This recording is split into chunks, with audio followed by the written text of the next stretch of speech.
Et très brièvement, de quoi s'agit-il? Il s'agit d'un résultat actuel d'un plan d'ensemble qui a été conçu le 1er mai 1776 par Adam Weishaupt. Et Adam Weishaupt a su réunir autour de lui les grands financiers de l'Europe pour parvenir à établir des formes, toutes formes de gouvernement et de religion, pour établir un seul gouvernement mondial, une seule religion mondiale, un seul système économique mondial sous l'égide de Lucifer. J'ai déjà dit que les Illuminati représentaient une secte à l'intérieur de la franc-maçonnerie et qu'au plus haut niveau de la franc-maçonnerie, c'est cette secte qui dirige notamment les 33 grands initiés et les Bilderbergers dont les décisions sont les directives données aux divers gouvernements afin que tout converge vers l'unique but, l'avènement du règne de Lucifer dans le monde. Par l'instauration d'abord d'un gouvernement mondial. Oui. Maintenant, c'est ainsi que sont organisés les Illuminati. Oui, ils sont organisés d'abord, comme je l'ai montré ici, de façon pyramidale. Ici, vous avez une pyramide qui représente notamment l'organisation nord-américaine et la triple pointe de la commission trilatérale. Et l'organisme secret qui dirige tout ceci porte le nom de Council on Foreign Relationship, CFR. Ceci est vrai pour l'Amérique du Nord. Mais vous avez par ailleurs ceux qui contrôlent le rôle des Illuminati dans l'ensemble du Commonwealth. Depuis l'Australie jusqu'aux Indes, eh bien, vous avez un second groupe qui s'appelle The Round Tables. Vous avez ensuite, après le Round Tables, un autre groupe qui s'appelle la Synarchie. Et ceci contrôle le rôle des Illuminati dans tous les pays francophones et dans l'Empire ottoman et de tout ce qui était sous la puissance du règne de la France depuis Baudouin Ier jusqu'à Napoléon. Et ensuite de cela, vous avez un quatrième groupe qui porte le nom officiel de Illuminati, qui contrôle notamment l'action de la puissance illuminatiste, notamment en Italie et dans les pays comme la Bavière, la Tchécoslovaquie, la Yougoslavie et aussi l'Allemagne et l'Autriche. Pouvez-vous nous expliquer, Père Jean-Paul, les ramifications des institutions illuminatistes pour exercer leur influence dans tous les domaines économiques, politiques, sociaux et religieux? Alors, quand nous regardons de plus près la pyramide en question ici, ceci peut être repris aux 4 niveaux que je viens de mentionner. Ceci ne représente que l'organigramme interne de ce qui est sous la puissance du CFR. Alors, sur le plan économique, par exemple, vous avez le contrôle des principales et plus grandes banques, Bank of America, First National City Bank, Chase Manhattan Bank, Chemical Bank et Citicorp. Or, ceci est la propriété personnelle des Rockefeller. Et c'est David Rockefeller qui est responsable de tout ce secteur économique. Par le truchement des banques, vous avez les ramifications internationales, comme par exemple, vous avez les Edward Mandell House, Senator Nelson Aldrich, les banquiers John Rockefeller III, James Burke, Herbert Lehman, Paul Warburg, Eugene Meyer, J.P. Morgan. Eux, ce sont les grands banquiers internationaux à la solde des Rockefeller. Maintenant, ils ont, en plus des banques, le contrôle des principaux trusts, notamment les grandes voies aériennes,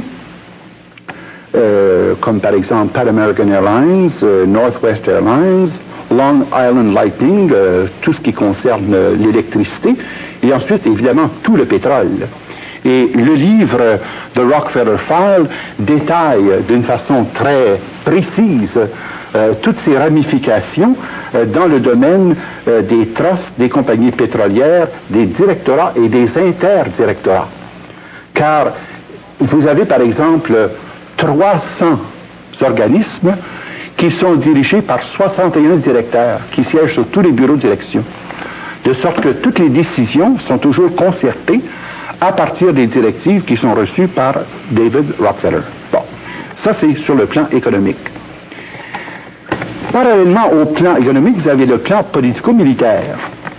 Le plan politico-militaire est sous la responsabilité de Nelson Rockefeller. Et ce n'est pas par hasard qu'il s'est présenté à la vice-présidence des États-Unis.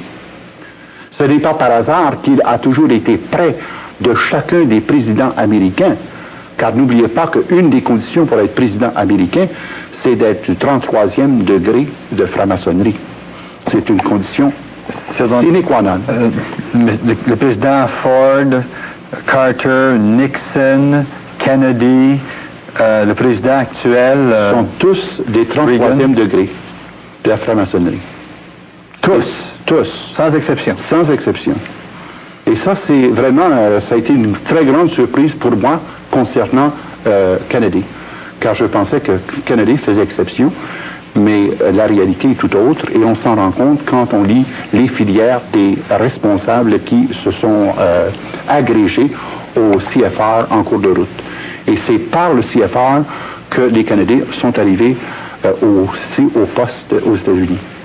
Vous avez en plus les organismes militaires comme le Pentagone, la Commission trilatérale, le CIA, l'OTAN, la NASA, l'ONU, l'UNESCO. Ce sont tous des organismes affiliés et dirigés par les Rockefeller. C'est tellement vrai que l'emplacement où se trouve l'ONU a été donné précisément par la famille Rockefeller pour que les Rockefeller ne soient pas plus loin que 10 minutes du gouvernement mondial. Ils ont en plus fourni plus de 40 millions de dollars pour l'édifice actuel. Et comme eux-mêmes ne sont pas présents à tous les organismes, ils offrent des montants appréciables par le truchement de leur fondation aux divers organismes internationaux, comme par exemple l'UNESCO, la FAO et tous ces organismes-là. Et vous avez ensuite les filiales concernant notamment les compagnies qui fournissent aux institutions militaires les éléments, comme par exemple la construction des autos, les ressources pétrolières, etc., pour permettre au complexe économico-militaire de se développer dans la ligne politique voulue par les Illuminati. Vous avez d'autre part les partis politiques. Vous avez les deux grands partis, les démocrates et les républicains, sont chapeautés par des personnes qui ont été sélectionnées à même le CFR pour être sûr qu'il y ait toujours dans les deux partis des représentants des Illuminati, quelle que soit la personne qui occupe le pouvoir. Et c'est eux qui les amènent. Même dans les milieux américains, c'est reconnu. On les appelle pas républicains et démocrates, on les appelle les Rockapobs et Rockadems. Tellement c'est connu qu'ils ont le contrôle des deux partis par le financement et par les campagnes électorales qui les conduisent en haut. Et voilà deux domaines. On vient de voir le domaine économique, on vient de voir le domaine politico-militaire. Sur le plan socio-culturel maintenant. Sur le plan socio-culturel, ils ont le contrôle, disons, presque absolu, pour ne pas dire absolu, des mass médias. Comme par exemple les grandes chaînes ABC, NBC, CBS et PBS sont sous le contrôle direct des Illuminati. Grâce à ce contrôle, ils ont aussi les grands studios de production musicale, et c'est la relation que je faisais en parlant du rock'n'roll par l'entremise de l'agence Wicca. Et expliquez-nous ça, les gens ne sont pas au courant de ça, par exemple. Bien, c'est parce que, voyez-vous, ayant le contrôle des principaux studios de production sur le plan des médias de communication, comme par exemple Reuters Information, API, American Press International, vous avez UPI, United Press International. Tous ces organismes sont la propriété des Rockefeller et véhiculent la pensée mondialiste et universaliste des Rockefeller, de sorte que les nouvelles qu'on reçoit sont déjà biaisées en faveur de ce plan d'ensemble. Maintenant, ces gens-là sont ni fous ni imbéciles. Alors, ils savent travailler à long terme pour préparer le terrain et amener les gens petit à petit à pouvoir recevoir de façon, eux autres ils disent by conquest or consent, recevoir par voie de conquête, par voie de consentement, les enseignements des illuminatistes.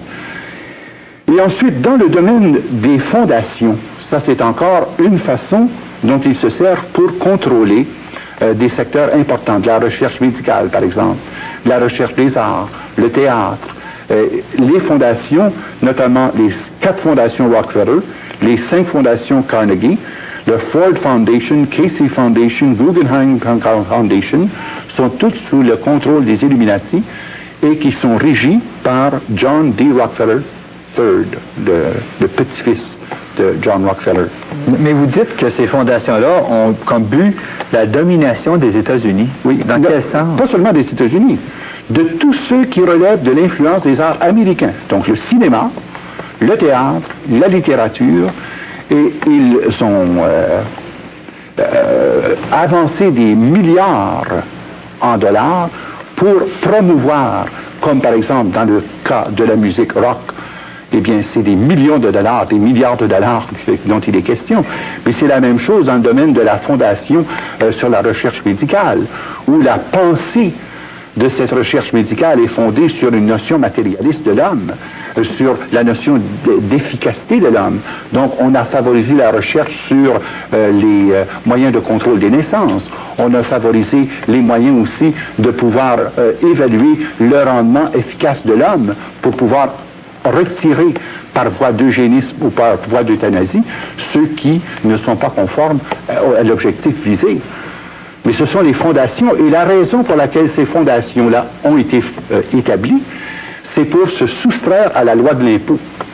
Le revenu quotidien de l'Empire Rockefeller est de 3,4 milliards par jour. Et ces gens-là ne payent pas un sou de taxes. 3,4 milliards par jour. Oui, parce qu'ils ont un contrôle à peu près complet de tous les domaines financiers, économiques, politiques et militaires.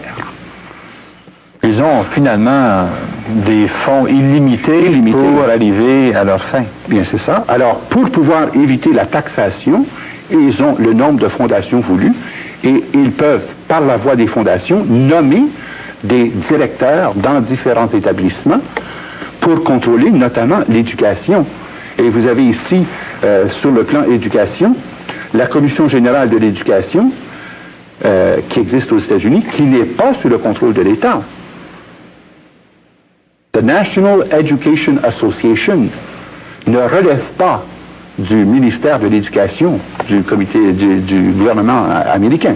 Il s'agit ici d'un organisme complètement coupé, qui est sous la régie des Illuminati, ce que vous explique pourquoi, dans l'enseignement de l'histoire, dans les manuels, dans les films éducatifs, eh bien, ils laissent passer, goutte à goutte, leur enseignement, et petit à petit, font le brainwashing nécessaire pour préparer, conditionner les gens à être, non pas citoyens américains, mais citoyens du monde. Car l'affiliation de ces gens-là n'est pas une affiliation nationale, c'est une affiliation supranationale en vue d'un gouvernement mondial où, finalement, l'autonomie et la souveraineté nationale est même remise d'avance à ce futur gouvernement mondial sous l'égide de Lucifer. Vous semblez dire aussi qu'ils font la promotion d'une religion de l'homme, oui, en opposition à une religion de Dieu. Oui, bien, naturellement, dans la pensée luciférienne, l'homme est son propre Dieu. Et dans la, si on peut appeler ça une théologie, la théosophie, et aussi dans ce que je disais, cette pensée gnostique manichéenne, ils ont perverti le sens de Dieu. Le vrai Dieu d'Abraham, d'Isaac et de Jacob est considéré comme le Dieu du mal. Et l'autre Dieu, le vrai Dieu qu'il faut servir, c'est Lucifer. C'est lui qui est le Dieu de puissance. C'est lui qui est le Dieu de la beauté, le Dieu de l'argent, le Dieu de la force, le Dieu de la victoire. Alors c'est une perversion systématique